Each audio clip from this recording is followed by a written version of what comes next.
Hello students, welcome to our channel Manya education. आज मैं आप सभी के लिए लाई हूँ सीबीएसई बोर्ड कक्षा 8 की हिंदी वसंत से एक पाठ जिसका नाम है जब सिनेमा ने बोलना सीखा। तो आइए शुरू करते हैं आज के पाठ को। वे सभी सजीव हैं, सांस ले रहे हैं, 100% बोल रहे हैं।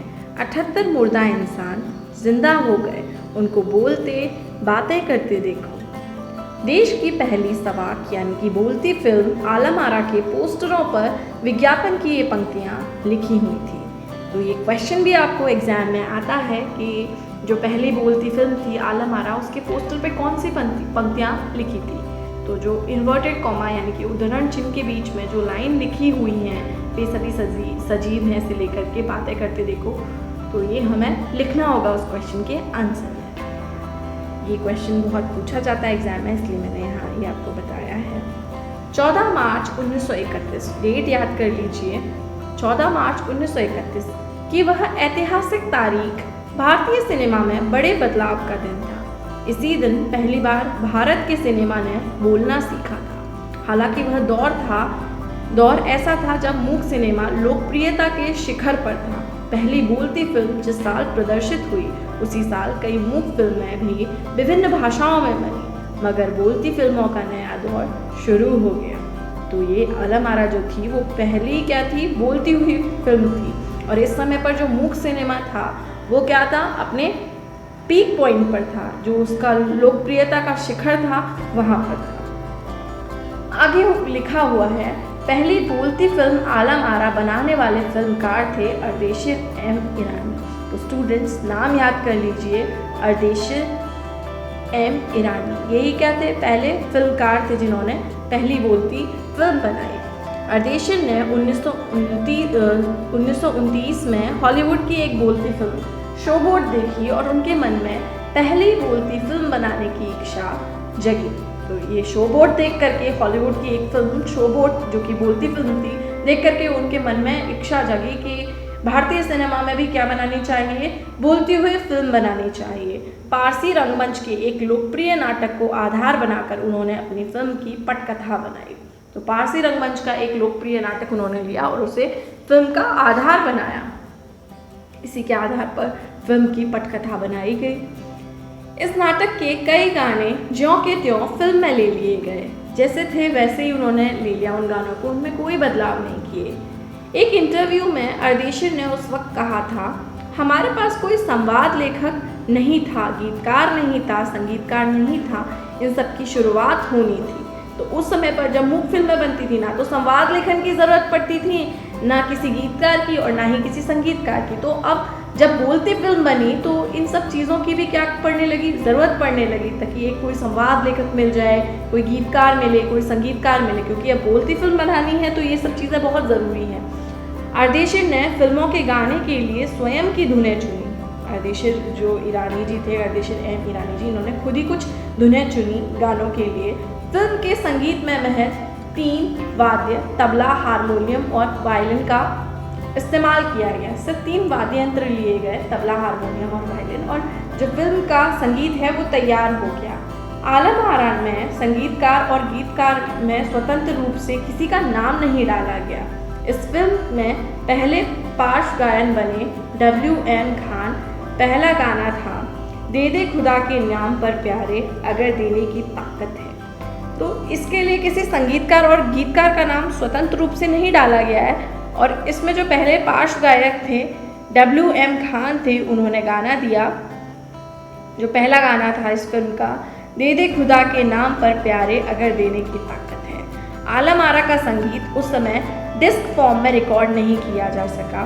फिल्म की शूटिंग शुरू हुई तो साउंड के कारण ही इसकी शूटिंग रात में करनी पड़ी। तो अब क्या था, ये जो फिल्म है उसका संगीत डिस्क के फॉर्म में रिकॉर्ड नहीं है। इसकी जब शूटिंग शुरू हुई तो साउंड के कारण इसकी शूटिंग ज़्यादातर जो हुई वो रात में हुई। मूक युग की अधिकतर फिल्मों को दिन के प्रकाश में शूट कर लिया जाता था, मगर आलम आरा की शूटिंग रात में होने के कारण इसमें कृत्रिम प्रकाश की व्यवस्था करनी पड़ी। अब जब साउंड इफेक्ट अच्छा डालना था तो रात में शूटिंग करी, और जब रात को शूटिंग करनी थी तो हमको कृत्रिम प्रकाश यानी कि आर्टिफिशियल लाइट की क्या करनी पड़ी, क्योंकि डे लाइट में तो ईजिली शूटिंग हो जाती थी जो मूव फिल्में रहती थी, लेकिन अब इसके लिए कृत्रिम प्रकाश की व्यवस्था करनी पड़ी। यहीं से प्रकाश प्रणाली जो बनी, जो आगे फिल्म निर्माण का ज़रूरी हिस्सा बनी। जो लाइटिंग वगैरह होती है फिल्म के लिए, वो यहीं से शुरुआत हुई, क्योंकि इसकी शूटिंग रात में हुई थी। आलम आरा ने भविष्य के कई स्टार और तकनीशियन तो दिए ही, अर्देशिर की कंपनी तक ने भारतीय सिनेमा के लिए 150 से अधिक मूक और लगभग 100 सवाक फिल्में बनाई। तो यहाँ से क्या हुआ, बहुत सारे स्टार बने इसी आलम आरा फिल्म की वजह से आगे चल करके, और बहुत सारे जो टेक्नीशियन होते हैं वो भी भारतीय सिनेमा को मिले। और जो अर्देशिर एम ईरानी जो थे, उनकी जो कंपनी थी, उन्होंने भारतीय सिनेमा के लिए 150 से ज़्यादा मूक फिल्में और 100 से ज़्यादा सवाक फिल्में यानी कि बोलती फिल्में बनाई। Alam Ara film Arabian nights जैसी फैंटेसी थी। फिल्म में हिंदी उर्दू के मेल वाली हिंदुस्तानी भाषा को लोकप्रिय बनाया है। तो जिस प्रकार अरेबियन नाइट्स की फैंटेसी थी लोगों के मन में, ये आलम आरा भी बिल्कुल वैसे ही फैंटेसी बनी लोगों के मन में, वैसी ही फैंटेसी बनाई आलम आरा ने भी। और इसमें किस तरह की भाषा का इस्तेमाल किया है, हिंदू उर्दू के मेल वाली हिंदुस्तानी भाषा जो है वो इसमें इस्तेमाल की गई है। इसे लोकप्रिय बनाया गया है इस फिल्म के ज़रिए हिंदुस्तानी भाषा को। इसमें गीत, संगीत तथा नृत्य के अनोखे संयोजन हैं। फिल्म की नायिका जुबैदा थी, नायक थे विट्ठल। तो नायिका कौन थी इस फिल्म की? जुबैदा। और नायक कौन थे? विट्ठल। वे उस दौर के सर्वाधिक पारिश्रमिक पाने वाले स्टार थे। तो जो सबसे ज़्यादा पारिश्रमिक मिलती थी उस समय पर, वो विट्ठल को ही मिलती थी। उनके चयन को लेकर भी एक किस्सा काफ़ी चर्चित है। तो ध्यान से सुनिए इस किस्से को, ये क्वेश्चन आंसर के फॉर्म में पूछा जाता है आपको, तो सुनिएगा इसको। विट्ठल को उर्दू बोलने में मुश्किल आती थी। पहले उनका बतौर नायक चयन किया गया, मगर किसी कमी के कारण उन्हें हटाकर उनकी जगह महबूब को नायक बनाया गया। विट्ठल नाराज़ हो गए और अपना हक पाने के लिए उन्होंने मुकदमा कर दिया। तो अब जो विट्ठल थे, उन्हें उर्दू बोलने में दिक्कत आती थी, थोड़ी सी कठिनाई आती थी, तो उनके जगह पर उनको हटा दिया गया और उनकी जगह पर किसको ले लिया? महबूब को ले लिया गया। और इससे क्या हुआ, विट्ठल जो थे उस समय पर उन्हें सबसे ज़्यादा पारिश्रमिक मिलती थी, तो वो थोड़े से नाराज़ हो गए इस बात से कि उन्हें हटा दिया गया है, और अपना हक पाने के लिए उन्होंने मुकदमा कर दिया। आगे सुनिएगा मुकदमा किसने लड़ा उनका, ये भी बहुत इंटरेस्टिंग सी बात है। उस दौर में उनका मुकदमा मोहम्मद अली जिन्ना ने लड़ा, जो तब के मशहूर वकील हुआ करते थे। तो जिन्ना साहब ने क्या किया, उनका मुकदमा लड़ा विट्ठल जी का। विट्ठल मुकदमा जीते और भारत की पहली बोलती फिल्म के नायक बने। उनकी कामयाबी आगे भी जारी रही। मराठी और हिंदी फिल्मों में भी लंबे समय तक नायक और स्टंटमैन के रूप में सक्रिय रहे। तो यहाँ पर उन्होंने मुकदमा जीता विट्ठल ने, और वो क्या बने, इस बोलती फिल्म के नायक बने, और आगे भी उनकी इस तरह से कामयाबी चलती रही। अब आगे लिखा हुआ है, इसके अलावा आलम आरा में सौरभ मोदी, पृथ्वीराज कपूर, याकूब और जगदीश सेठी जैसे अभिनेता भी मौजूद रहे, आगे चलकर जो फिल्मोद्योग के प्रमुख स्तंभ बने। तो इसमें कौन कौन थे? सौरभ मोदी जी भी थे, पृथ्वीराज कपूर भी थे, याकूब और जगदीश सेठी जैसे अभिनेता भी मौजूद थे, जो कि फिल्म उद्योग जो है, फिल्मी दुनिया जो है, उसके क्या बने? प्रमुख स्तंभ बने। यह फिल्म, फिर से वो डेट आई है, 14 मार्च 1931 को मुंबई के मैजेस्टिक सिनेमा में प्रदर्शित हुई। तो पहली बार ये फिल्म कहाँ प्रदर्शित हुई? मैजेस्टिक सिनेमा में, जो कहाँ स्थित है? मुंबई में। फिल्म 8 सप्ताह तक हाउसफुल चली और भीड़ इतनी उमड़ती थी कि पुलिस के लिए नियंत्रण करना मुश्किल हो जाता था। तो ये मैजेस्टिक सिनेमा में चली और 8 सप्ताह तक क्या चली? हाउसफुल चली, और इतनी ज़्यादा भीड़ उमड़ती थी इस फिल्म को देखने के लिए कि वहाँ पर पुलिस को आना पड़ा नियंत्रित करने के लिए पूरे भीड़ को। समीक्षकों ने इसे भड़कीली फैंटेसी फिल्म करार दिया, मगर दर्शकों के लिए यह फिल्म एक अनोखा अनुभव थी। यह फिल्म 10,000 फुट लंबी थी और इसे 4 महीनों की कड़ी मेहनत से तैयार किया गया था। तो इसे समीक्षकों ने क्या नाम दिया? भड़कीली फैंटेसी। और जो दर्शकगण थे उस समय पर, जो इस फिल्म को देखने जाते थे दर्शक, उनके लिए क्या थी? एक अलग ही अनुभव था। और ये फिल्म कितनी लंबी थी? 10,000 फुट लंबी, और इसे बनाने में कितना वक्त लगा था? 4 महीने। सवाक फिल्मों के लिए पौराणिक कथाओं, पारसी रंगमंच के नाटकों, अरबी प्रेम कथाओं को विषय के रूप में चुना गया। इनके अलावा कई सामाजिक विषयों वाली फिल्में भी बनी। ऐसी ही एक फिल्म थी खुदा की शान। इसमें एक किरदार महात्मा गांधी जैसा था। इसके कारण सवाक सिनेमा को ब्रिटिश प्रशासकों की तीखी नज़र का सामना करना पड़ा। तो अब जो सवाक फिल्में बनने लगी भारतीय सिनेमा में, तो उस समय पर या तो पौराणिक कथाएं ली जाती थीं, या पारसी रंगमंच के नाटकों को लिया जाता था, या अरबी प्रेम कथाएं दिखाई जाती थी विषय के रूप में इन फिल्मों में। और कई बार ऐसे सामाजिक विषयों को भी लिया जाता था फिल्म के मुख्य विषय के लिए। तो ऐसी एक फिल्म का नाम यहाँ बताया है लेखक ने, खुदा की शान। इसमें एक किरदार जो महात्मा गांधी जैसा था। इसके कारण जो सवाक फिल्में थी उन्हें जो ब्रिटिश शासन जो था उनकी तीखी नज़र का सामना उस समय पर करना पड़ा था। सवाक सिनेमा के नए दौर की शुरुआत कराने वाले निर्माता श्री अरदेशिर इतने विनम्र थे कि जब 1956 में आलम आरा के प्रदर्शन के 25 वर्ष पूरे होने पर उन्हें सम्मानित किया गया और उन्हें भारतीय सवाक फिल्मों का पिता कहा गया। तो उन्होंने उस मौके पर कहा था, मुझे इतना बड़ा खिताब देने की कोई ज़रूरत नहीं, मैंने तो देश के लिए अपने हिस्से का ज़रूरी योगदान दिया है। तो भारतीय सवाक सिनेमा का पिता किसे कहा जाता है? अरदेशिर जी को 1956 में उन्हें आलम आरा के प्रदर्शन के 25 वर्ष पूरे होने पर सम्मानित किया गया और इस खिताब से नवाजा गया। तो इस मौके पर उन्होंने कहा, ये पूछा जाता है एग्ज़ाम में क्वेश्चन आंसर के फॉर्म में, इसलिए ध्यान से सुनिएगा। उनसे जब उन्हें भारतीय सिनेमा सवाक सिनेमा का जब पिता कहा गया तो उन्होंने कहा कि मुझे इतना बड़ा खिताब देने की कोई ज़रूरत नहीं है, खिताब देने की ज़रूरत नहीं है, मैंने तो देश के लिए अपने हिस्से का ज़रूरी योगदान किया है। इतने विनम्र थे, इतने ज़्यादा विनम्र थे वो कि उन्होंने ऐसा जवाब दिया।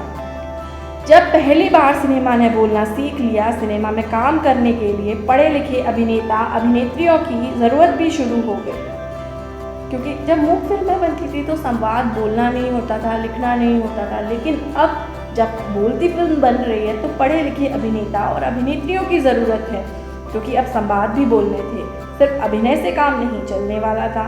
मूक फिल्मों के दौर में तो पहलवान जैसे शरीर वाले, स्टंट करने वाले और उछल कूद करने वाले अभिनेताओं से काम चल जाया करता था, क्योंकि मूक फिल्में हैं तो लोग सिर्फ उन्हें देख रहे हैं, सुन नहीं रहे हैं। तो अगर पहलवान जैसे शरीर वाले हैं या स्टंट करने वाले हैं, उछल कूद करने वाले हैं तो काम चल जाएगा। लेकिन अब उन्हें संवाद बोलना था और गायन की प्रतिभा की कद्र होने लगी। इसलिए आलम आरा के बाद आरंभिक सवाक दौर की कई फिल्मों में गायक अभिनेता बड़े पर्दे पर नज़र आने लगे। अब क्या हुआ कि जब आलम आरा फिल्म आई तो गायन की जो प्रतिभा थी उसकी भी बड़ी कद्र होने लगी। तो अब ऐसे अभिनेता ढूंढे जाने लगे जो गा भी सके। हिंदी उर्दू भाषाओं का महत्व बढ़ा। सिनेमा में देह और तकनीक की भाषा की जगह जन प्रचलित बोलचाल की भाषाओं का दाखिला हुआ। तो हिंदी और उर्दू जो थी, ऐसी भाषाओं का महत्व बढ़ा और इस तरीके की भाषाओं का प्रचलन होने लगा, भाषाओं का दाखिला होने लगा जो लोक प्रचलन की भाषा है। लोग जिन भाषाओं को आसानी से समझ सकते हैं उनका जो प्रचलन है वो काफ़ी बढ़ गया सिनेमा के अंदर। सिनेमा ज़्यादा देसी हुआ, क्योंकि अब देखना किसे था, हमारे देश के प्यारे प्यारे लोगों को देखना था। तो उनके हिसाब से सिनेमा बनाया जाने लगा कि वो उनकी पसंद कैसी है, वो कैसी चीज़ें देखना पसंद करते हैं। तो देसी चीज़ों का जो ज़्यादा इस समय पर क्या होने लगा, सिनेमा में इस्तेमाल होने लगा। एक तरह की नई आज़ादी थी जिससे आगे चलकर हमारे दैनिक और सार्वजनिक जीवन का प्रतिबिंब फिल्मों से बेहतर होकर उभरने लगा। तो ये एक नई किस्म की आज़ादी थी। तो हमारा जीवन जो है, जो दैनिक और सार्वजनिक जीवन है, वो फिल्मों के ज़रिए दिखाया जाने लगा। अभिनेताओं अभिनेत्रियों की लोकप्रियता का असर उस दौर के दर्शकों पर भी खूब पड़ रहा था। तो जैसा कि बोला जाता है, जो जैसा एक्टर और एक्ट्रेस करते हैं फिल्मों में, मान लो किसी का हेयर स्टाइल चेंज हुआ या कोई नाम, तो फिल्मों के ज़रिए ये सब चीज़ें बहुत लोगों पर फ़र्क डालती हैं, असर डालती हैं। तो यहाँ आगे लिखा हुआ है, माधुरी नाम की फिल्म में नायिका सुलोचना की हेयर स्टाइल उस दौर में औरतों में लोकप्रिय थी। तो जैसे यहाँ लिखा है, नायिका सुलोचना जो थी माधुरी नाम की फिल्म में, उनकी हेयर स्टाइल क्या थी, बहुत ज़्यादा प्रचलित हो गई। जैसा हम देखें कि किसी हीरोइन ने कोई साड़ी पहनी किसी फिल्म में तो बहुत लोकप्रिय हो जाती है ना। तो ये फिल्मों के ज़रिए ऐसी सब चीज़ें भी होने लगी। औरतें अपनी केस सज्जा उसी तरह कर रही थीं। अर्देशिर ईरानी की फिल्मों में भारतीय के अलावा ईरानी कलाकारों ने भी अनुभव किया था। स्वयं आलम आरा भारत के अलावा श्रीलंका, बर्मा, पश्चिम एशिया में पसंद की गई। तो जो अर्देशिर ईरानी थे उनमें भारतीय कलाकारों के अलावा कुछ ईरानी कलाकार भी थे, और जो आलम आरा फिल्म थी उसे भारत के अलावा श्रीलंका, बर्मा और पश्चिम एशिया के कई देशों में दिखाया गया और वहाँ उन्हें पसंद भी किया गया। भारतीय सिनेमा के जनक फाल्के को सवाक फिल्म के जनक अर्देशिर ईरानी की उपलब्धि को अपनाना ही था, क्योंकि वहाँ से सिनेमा का एक नया युग शुरू हो गया था। तो भारतीय सिनेमा के जनक कौन थे? फाल्के थे। तो उन्होंने भी सवाक फिल्म को क्या किया, जो अर्देशिर जी की उपलब्धि थी उसको भी अपनाया उन्होंने, क्योंकि वहाँ से जो हिंदी सिनेमा है उसको क्या मिला, एक नया युग मिला, एक नए युग की शुरुआत वहीं से हुई थी। तो इस पाठ को लिखा है प्रदीप तिवारी जी ने। इस पाठ का नाम था जब सिनेमा ने बोलना सीखा। तो हमने यहाँ पर भारतीय सवाक सिनेमा जो है उसके बारे में काफ़ी कुछ जाना। अगर आपको भी ये वीडियो पसंद आया हो तो वीडियो को लाइक कीजिए, चैनल को सब्सक्राइब कीजिए, साथ ही साथ इसे अपने फ्रेंड्स के साथ शेयर भी कीजिए। Thank you.